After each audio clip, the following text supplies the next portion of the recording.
Well, thanks for joining us today on the Big Blue Podcast. I'm Lee Goodson, and I'm joined by my guest co-host, Anina Collier. Welcome, Anina. Thank you so much. Yeah, we're glad to have you here at the McKeon Center for Creativity in downtown Tulsa. And our guest today is Mr. Pete Selden, Vice President for Workforce Development. Welcome, Pete. Hi. Yeah. Thanks for having me. Yeah, of course. We're glad you're here. Well, Pete, you are new to TCC, new to Tulsa, Oklahoma, but not new to workforce development and higher education. No, ma'am. All right.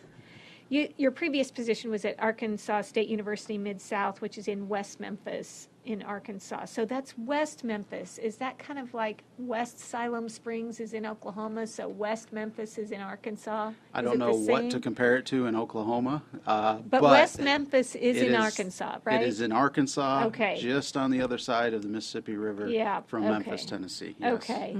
Well, tell us what about TCC made you want to come to Tulsa and make this move? Well, I'd been at the same institution for a number of years, and I was just at a point where I was looking for an opportunity to take everything that I had learned over the past 11 plus years in workforce development and apply that in a new setting. A place that was looking for the opportunity to advance in their workforce efforts, and I think TCC is doing so and was looking for that to bring it to another level and really to advance the work that's being done at the college and in the community around workforce development so that we're not in the mindset of maintaining the status quo. Great. So in the few months that you've been here, what has surprised you? I think the first thing that really stood out to me, and I've shared this with some others now in the community because they ask the same thing. So what's your first impression, right? Really, the degree to which TCC is one, given back to the community. Just in my first 4 months, being able to participate and paint the zoo blue and the day of caring and those types of things. It's really refreshing and exciting to be somewhere that's giving back not only to the students but the community in those ways as well. Did your kids have a chance to go to paint the zoo blue? They did. And did they see the baby giraffe? I don't know. I lost them for a while. Of course, yes. But we were near the giraffe, so I imagine they saw the baby giraffe. That baby giraffe was really cute. That's awesome. And I think another way that I'm really excited and that TCC should be proud is that the level to which it's engaged with philanthropic foundations and the community organizations here. I think there's a great momentum in this regard, and I see the best days for TCC ahead of them and yet to come just because of those working relationships. So, Pete, sometimes when you talk about workforce development, people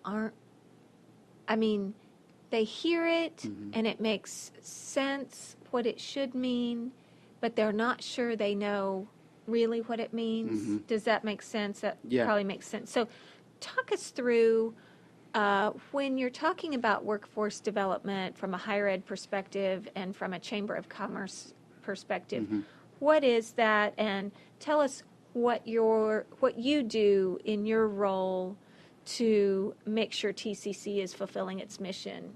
Sure. Under that definition, So, I've been asked the question before, so what do you do day to day? Well, day to day is not the same. It's not one of those types of jobs. So my role is quite unique, and it's challenging. Really I'm charged to focus on the relationships, building relationships externally and internally. Each day I'm meeting with employers, community organizations, workforce entities, public school systems, and others around the city, around the region, and sometimes state, to discuss the workforce issues that we're seeing and we're having, and the impact that education is having on that, and what we can do to improve that. I participate in a lot of numerous Chamber of Commerce events and discussions and activities. Sit on the Workforce Tulsa board, so there's involvement with what's going on with that organization or that entity, assisting with strategic planning, and also serve as an active team member for the Lumina Foundation's Tulsa Talent Hub grant project, which has been really exciting, and there's a lot of good work that's being organized right now, and that's going to come out of that project. And I've just now begun branching out to getting more involved with workforce groups in Owasso and in Broken Arrow, and you know, the important piece of being in all of those conversations and being engaged with all these partners is that I'm bringing the information back to TCC and speaking to our administration, back to our academic deans, our academic chairs, faculty, so that they are hearing what's going on and what we can do to help be part of this workforce solution. Great. I'm Anina Collier here with Dr. Lee Goodson, and you're listening to the Big Blue Podcast. Our guest today is Mr. Pete Selden, and we have been talking about his vision for TCC's workforce development programs. Pete, one of the major components of any workforce education program is the role of advisory committees. And here at TCC, we have 29 community advisory committees that help guide and review our workforce programs. Can you talk to us about how those relationships are leveraged and what their specific role and importance is to guiding the programs? Sure, and you know, TCC isn't unique in having advisory committee programs. Every school that's accredited is charged to have these where they meet at least twice a year, that they're made up of employers and community and folks from TCC or from the college community that have an interest and in the discussions.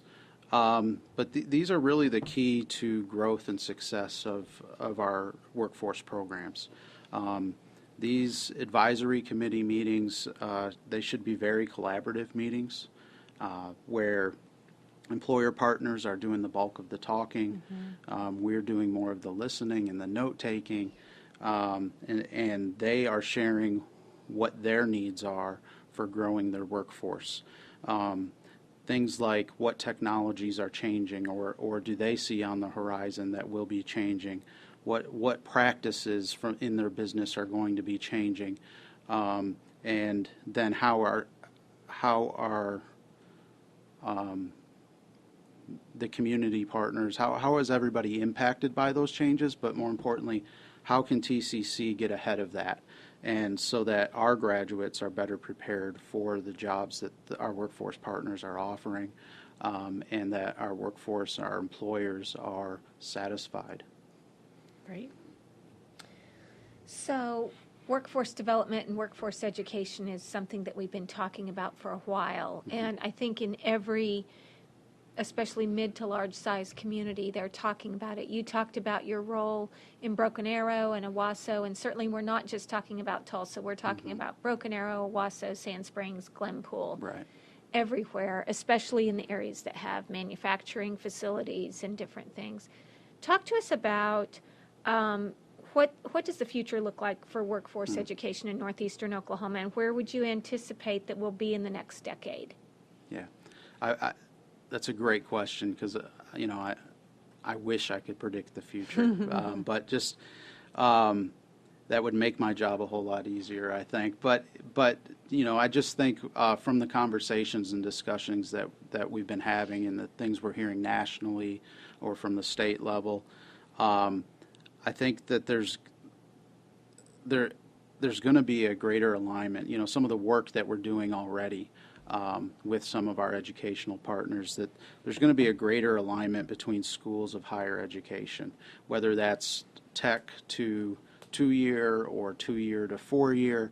I think those pathways, and especially with the work that TCC's already been doing with pathways to make that transition of students from one school to the next more seamless.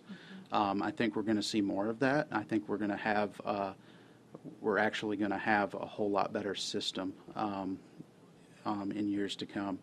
I think that those schools that are delivering on their mission and their promises that they've made to their funders and to the community, I think we'll see those schools rise to the top and continue to see additional funding, with those that are sticking to the status quo kind of getting left behind and fighting to survive. So, which is why it's important for TCC to be open to innovation and to change as we're challenged by external influences oftentimes to be different and to produce positive outcomes.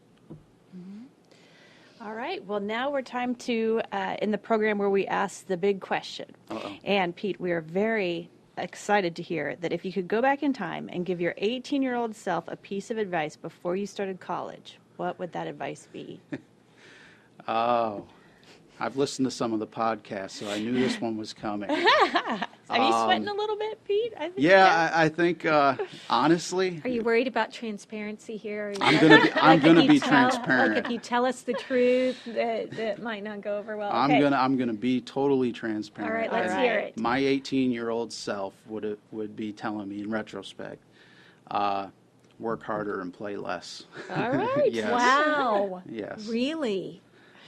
Yeah. That is the opposite answer of what we hear from so many people. So So you I had had fun. your wild you youth. had fun. I had fun. See. Yeah. And my eye was not on the future. I lived in the Gotcha. present, and I think in retrospect, even knowing where I am now and the things that I'm doing, I would have spent more time studying up and being more aware of what's going on in education, what's going on in politics and the world and all of that. And yeah, I was just That's really I was just living the interesting. life, of Yeah. a 18-year-old. Someday we're going to be pulling all together everybody's answers. That would be fun. I And like it. I'd love to, how you can turn a qualitative study into a quantitative study by, categorizing the answers Mm-hmm.